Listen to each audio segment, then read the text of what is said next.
Hey there, comic book fans. I'm back from the comic shop again this day.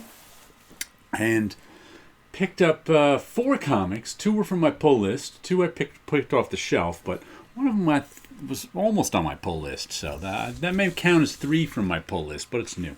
But anyway, I also picked up the... Actually, comic shop. First, let me show you something I read this week. This is Girls, the hardcover slipcased edition by the Luna Brothers.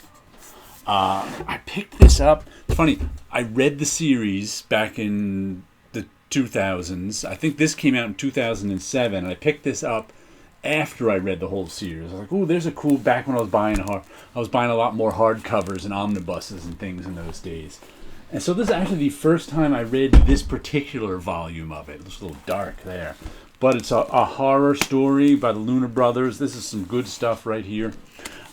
I'm not a fan of their art in this. Their art's a little too thin-lined animation thing going on, but their storytelling is really good. And it's a story about this little small town that these naked girls invade, and a big dome comes over this. It actually got compared to Under the Dome, came out, the TV show, around the same time as this, I think. So it got compared to that back in the day, but it's nothing like it. But they're trapped in this giant dome. It's about the people trapped in this dome with these naked women who, if you have sex with them, multiply like that. And the naked girls are killing the women, and they want to have sex with the men, and there's this giant sperm thing in the middle of the town. It's just good horror stuff here. Survival horror, I guess we were calling it back in the day. I don't hear that term too much anymore. But I just reread that for the first time in 13 years and enjoyed it. And got some comic shop news. I think there's 2 volumes here. Yeah, there we go.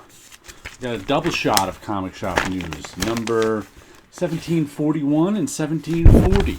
This one is The Shepherd. Don't know who that is. Who's that by? Hey, where'd my glasses go? Hold on, they're over there. Can't read without them. The Shepherd. Oh, it's a Scout Comics book. Looks like it's some kind of wizard story. But yeah, this one's mostly numbers of things you can order. So, we'll look through that. Then we have Generations Forged. Whatever this is. Generations and Regeneration. Oh, this is a future state.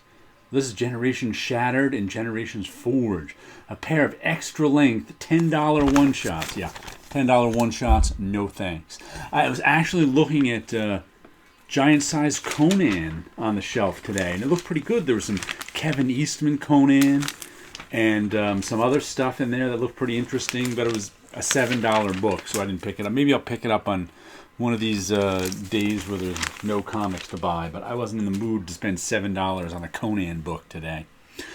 And also, here's my Top of the Printer Museum section cover this week. I just went to my shelf and pulled out an old, I think that's Sal Buscema, Avengers number 90 cover, Judgment Day, that I just kept on top of my printer so I could look at it as I walked by. Pretty cool old Avengers cover. Put this one back and we'll find something. Maybe I'll put a Defenders on there. Anyway, what comics did I get this week? We got Ice Cream Man. Not Ice Cream Man 25. This is Ice Cream Man 22, right? Where's the number on it? Yep. Issue 22, it says. That would make me think it's 25, but that's the Advent calendar for Christmas. Very imaginative comic. I guess you'd call it an anthology, a horror anthology. Every issue is a different story about some people or person falling victim to the horror of the world, and the Ice Cream Man is there to push it along. So, like I said, I think it was issue 20. That was the first one I put on my pull list. So, I read a bunch of them on Hoopla. So just throw Ice Cream Man on your pull list. You don't have to read all the issues that came before it. It's fine. And the other one I got, the penultimate issue of Outcast. Issue 47. The last issue is 48, so we're getting to the end of the story. Things went crazy at the end of last issue. All the outcasts are channeling their powers or something. I don't want to ruin it for anyone, though. I'm the only one I see on YouTube buying this book, so I don't know how many it's selling, but it's Robert Kirkman and Paul Azaceta with Elizabeth Breitweiser on the colors. Who's doing the lettering on this? Russ Wootan is the letterer. So I've been enjoying it for 47 issues. And then what did I get? I picked up Spawn 313. I picked up Spawn 312, sort of as a because I opened it up and I liked the artwork. I guess it was a month ago. We've kind of gotten back to Spawn artwork that I'm familiar with, rather than the dark, murky, I can't tell what's going on Spawn artwork of the last 10 years. But I liked issue 312. It was okay. I mean, it wasn't the best comic ever. Todd McFarlane's writing is a little weird at times, but like I said, I enjoyed it. So I didn't put it on my... I guess I ended up putting issue 314 on my pull list. This is a 6-part story. I read part 2. This is part 3. I put part 4. I'll probably put 5 and 6. I just don't want to put Spawn on my pull list for real, just because I'm afraid it'll turn, at the end of the story arc, it'll turn back to that dark, murky artwork that I hate and have no interest in reading. Yeah, there's an example of it right there. I don't know who did that, but I can do without it. Spawn 314, written by 200... Oh, that's just the ad. Yeah, that must be one of the... But that's the kind of artwork I don't like on Spawn. I can't... This type of stuff I enjoy, so... And there's about a whole bunch of Spawns teaming up. I don't know, Gunslinger Spawn was in the last issue. And that's Gunslinger Spawn right there.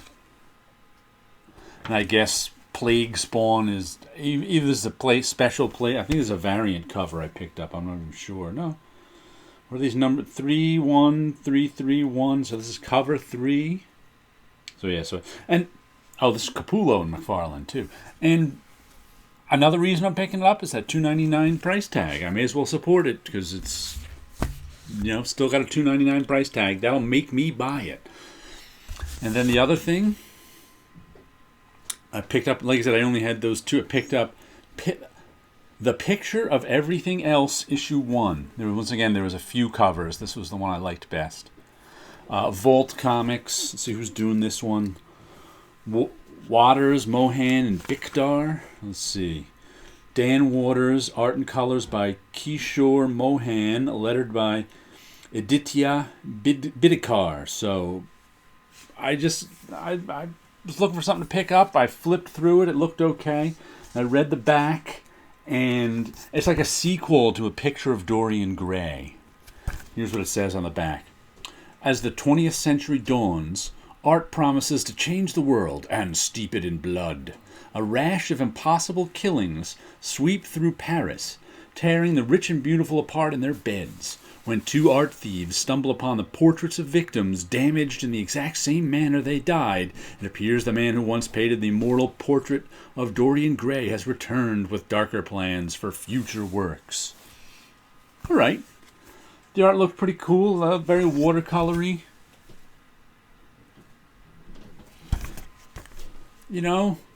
Artists in Paris and the turn of the century. I'll give it a read. Why not?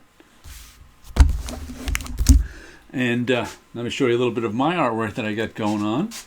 I finished marker coloring Dreams of Things number 100.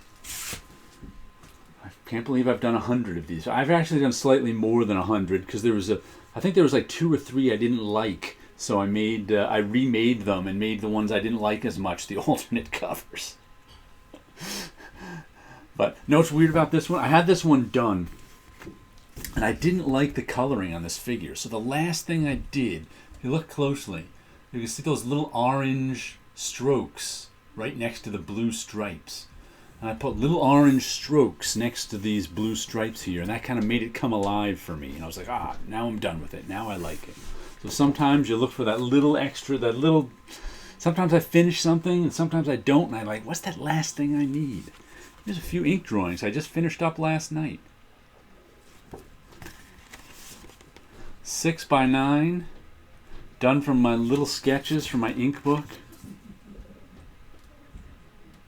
And you can see I ink right over the blue line of the original sketch. You can see the blue line in that one. But and these ones were all done. These are all my 3 marker techniques. So I used 3 different thicknesses of marker to make these 3. And sometimes I take these and turn them into something bigger. Sometimes I just let them lie. But I've been enjoying doing those ink drawings. I pretty much have done a lot of them this past year. That's when I've most concentrated on them. All right, there you go. Some comics, some artwork, and you guys have a good week out there.